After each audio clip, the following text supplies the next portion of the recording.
Hi everyone, आज की video में हम मेनोपॉज के बारे में बात करेंगे। वीडियो सुनते ही, टाइटल सुनते ही स्किप मत करना, क्योंकि जेंट्स के लिए बहुत काम का है। जो इस वीडियो में बताने वाली हूँ वो आपकी सेक्सुअल लाइफ में काफ़ी ज़्यादा हेल्पफुल हो सकता है, तो प्लीज़ वीडियो पूरा देखिएगा।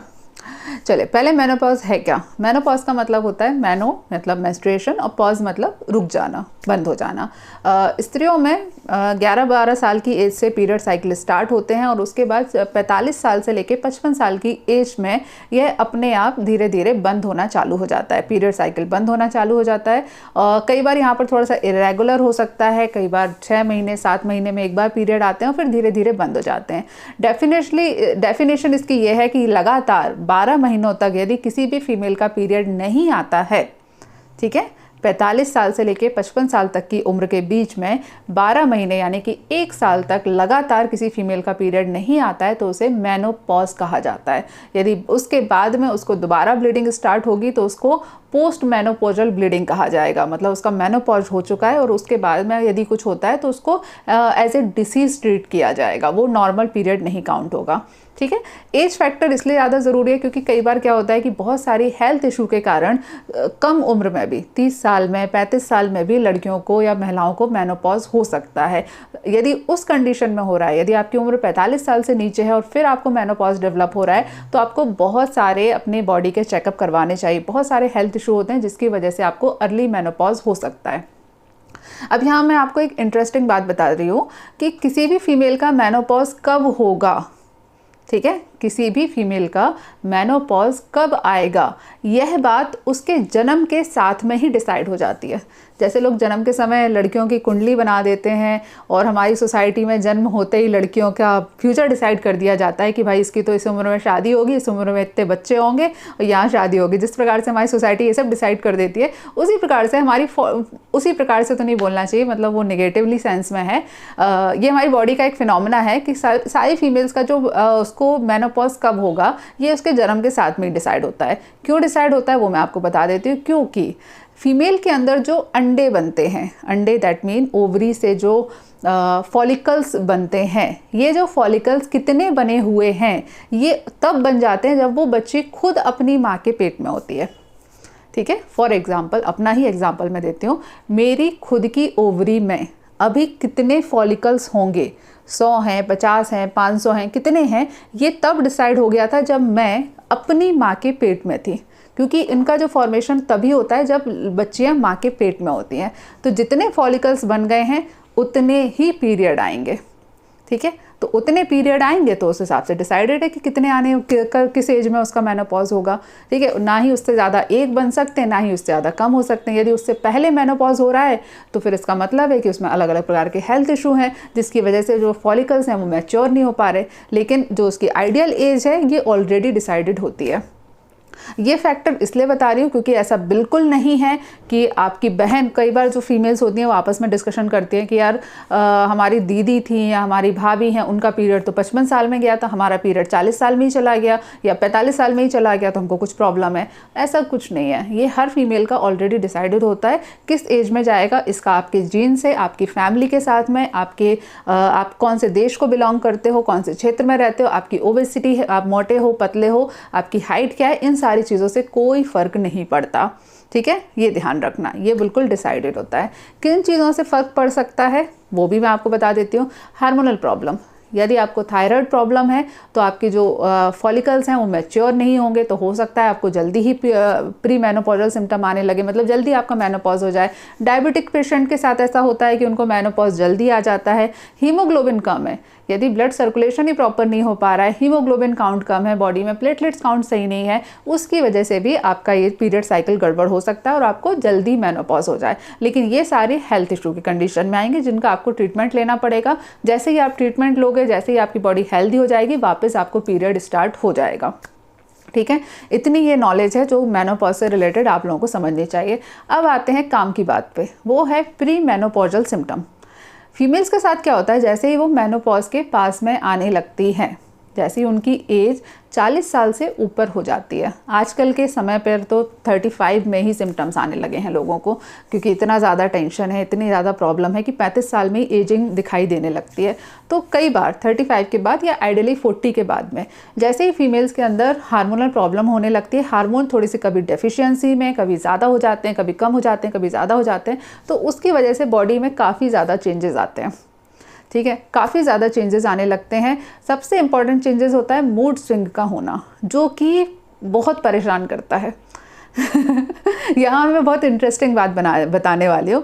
क्या होता है, फीमेल्स में इस दौरान हार्मोन्स की डेफिशिएंसी के कारण मूड स्विंग काफ़ी ज़्यादा होता है। अब मूड स्विंग की वजह से दोनों इफेक्ट होते हैं।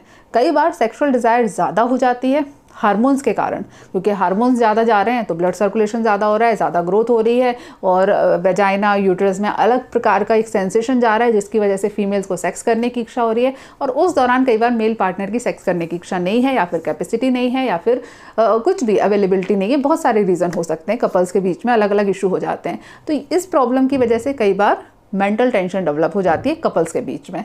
सेम ऐसा भी होता है कि हार्मोनल डेफिशिएंसी के कारण सेक्स की डिज़ायर काफ़ी ज़्यादा कम हो जाती है, काफ़ी ज़्यादा कम होती है, सेक्स करने की इच्छा ही नहीं होती, सेक्स का नाम सुनते ही चिड़चिड़ी आने लगती है, मूड ख़राब हो जाता है। ये सारी प्रॉब्लम क्रिएट होती है। अब इसमें भी कपल्स में प्रॉब्लम हो जाती है, क्योंकि हस्बैंड को ऐसा लगता है कि उसकी वाइफ के अंदर सेक्सुअल डिज़ायर नहीं है, अब उसको दवाई लेने की ज़रूरत है, डॉक्टर को दिखाने की ज़रूरत है। और कई बार पार्टनर में अलग प्रकार के कन्फ्यूजन क्रिएट हो जाते हैं, कि मेल पार्टनर सोचने लगते हैं कि शायद मैं उतना इफेक्टिव नहीं हूँ, या मेरे अंदर कुछ कमी आ गई है, या मेरी पत्नी मुझसे खुश नहीं हो रही है, इस वजह से चिड़चिड़ा रही है। ये सारी अलग अलग प्रकार की प्रॉब्लम क्रिएट हो जाती हैं। तो इस चीज़ को समझना बहुत ज़्यादा ज़रूरी है कि ये हार्मोन्स के अप एंड डाउन होने के कारण हो रहा है। इसमें आपकी कोई गलती नहीं है। यदि दोनों पार्टनर इस चीज़ को लेकर एक दूसरे से बात करें, डिस्कशन करें, तो ये प्रॉब्लम बिना किसी मेडिसिन के, बिना सारी चीज़ों के ठीक हो सकती है। बस आपको थोड़ा सा इस चीज़ को समझना है कि वो आपकी जो पार्टनर है वो हार्मोनल चेंज से गुजर रही है, उसकी बॉडी के अंदर हार्मोन्स लेवल चेंज हो रहे हैं।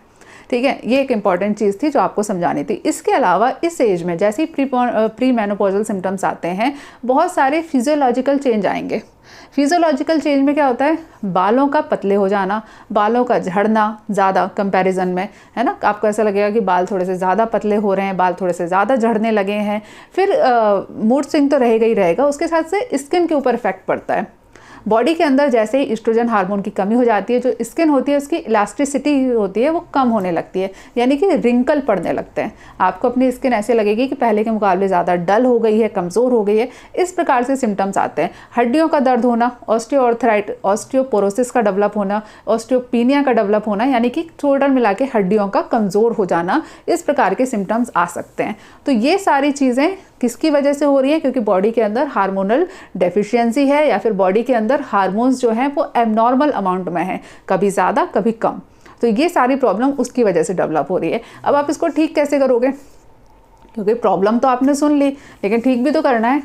सबसे ज़्यादा एक चीज़ ध्यान रखना कि जैसे ही आप किसी भी चीज़ को एक्सेप्ट कर लेते हो कि यार ये प्रॉब्लम है, मेरे कंट्रोल में नहीं है, ईश्वर ने बनाई है, भगवान की बनाई हुई बॉडी है, उसमें ये चेंजेस आ रहे हैं। तो जब आप उसको पॉजिटिवली एक्सेप्ट कर लेते हो, एक होता है नेगेटिवली एक्सेप्ट करना कि आपने बस मान लिया मैं तो कुछ कर ही नहीं सकता, मैं तो कमज़ोर हूँ, मैं तो नालायक हूँ, ये होता है नेगेटिवली किसी चीज़ को एक्सेप्ट करना, ये बहुत बुरी चीज़ होती है। एक होता है पॉजिटिवली किसी चीज़ को एक्सेप्ट कर लेना, आपके इस बॉडी में कुछ चेंजेस हो रहे हैं जो कि आपके कंट्रोल में नहीं है। तो यदि आप उसको इग्नोर करना चालू कर दो और उसके साथ में अपनी लाइफ स्टाइल में थोड़ा सा चेंज लाना चालू कर दो, तो आपकी प्रॉब्लम कई गुना ज़्यादा कम हो जाएगी।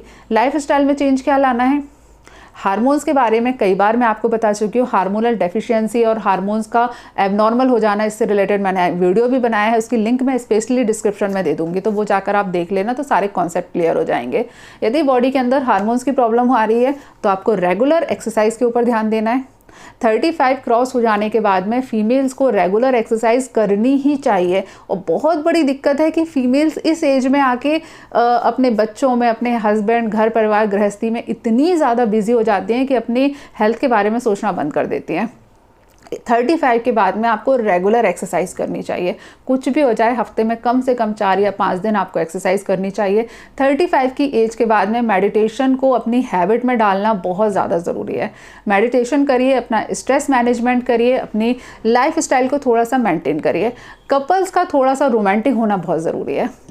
ये भी एक चीज़ है जो पता नहीं क्यों ख़त्म हो जाती है। न्यूली वेड कपल जो रहते हैं ना 20-25 साल के, या फिर जो टीनेज वाले जो लोग होते हैं, वो बड़े रोमांटिक होते हैं, एक दूसरे का ध्यान रखते हैं, गिफ्ट देते हैं, फूल देते हैं एक दूसरे को, फ्लावर्स देते हैं और गिफ्ट देंगे, एक दूसरे का रोमांटिकली बिहेव करेंगे, एक दूसरे की तारीफ करेंगे। लेकिन 35-40 साल के जो लोग होते हैं वो मिड एज क्राइसिस से जूझ रहे होते हैं और उनकी लाइफ पूरी तरीके से डल हो जाती है। ना ही सेक्सुअली कोई स्पार्क रह जाता है एक दूसरे के बीच में, ना ही रोमांटिकली रह जाता है। तो आप लोगों को समझना पड़ेगा कि ये मिड लाइफ क्राइसिस है, ये बॉडी के अंदर हार्मोन्स जो चेंज हो रहे हैं उसकी वजह से हो रहा है। तो थोड़ा सा एफर्ट डालना पड़ेगा अपनी रिलेशनशिप को स्ट्रॉन्ग करने के लिए, अपने मूड को कंट्रोल करने के लिए थोड़ा सा एफर्ट डालिए। एक दूसरे की तारीफ करना चालू करिए, रोमांटिक डेट पर जाना चालू करिए। 15 दिन में 20 दिन में एक बार सेक्सुअली एक्टिव ज़रूर रहिए।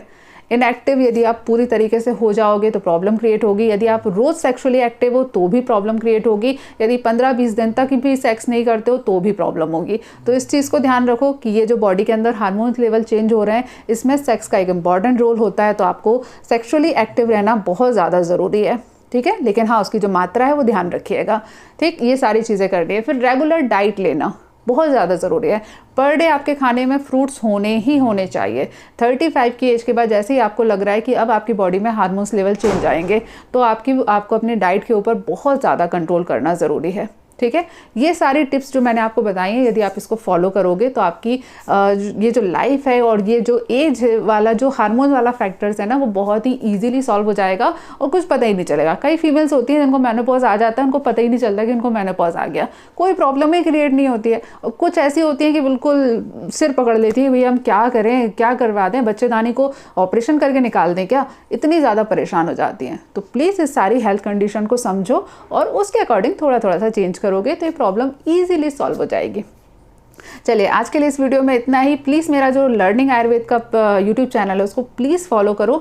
वहाँ पर आपको बहुत कुछ सीखने को मिलेगा, बहुत ही बढ़िया बढ़िया मस्त मस्त नॉलेज आती है और आपको शुद्ध संहिताओं से पढ़ने को मिलेगा। छोटी छोटी सी चीज़ें आती हैं जो कि आप डेली लाइफ में इस्तेमाल कर सकते हो। तो please learning Ayurveda with doctor Neha channel को सब्सक्राइब करो, वहाँ पर जाकर वीडियो देखो। लिंक आपको डिस्क्रिप्शन में मिल जाएगी और मेरा जो फेसबुक पेज है, इंस्टाग्राम पेज है, दोनों की लिंक आपको डिस्क्रिप्शन में मिल जाएगी। चलिए, नेक्स्ट वीडियो में मिलते हैं। तब तक के लिए stay healthy and be happy. Good bye.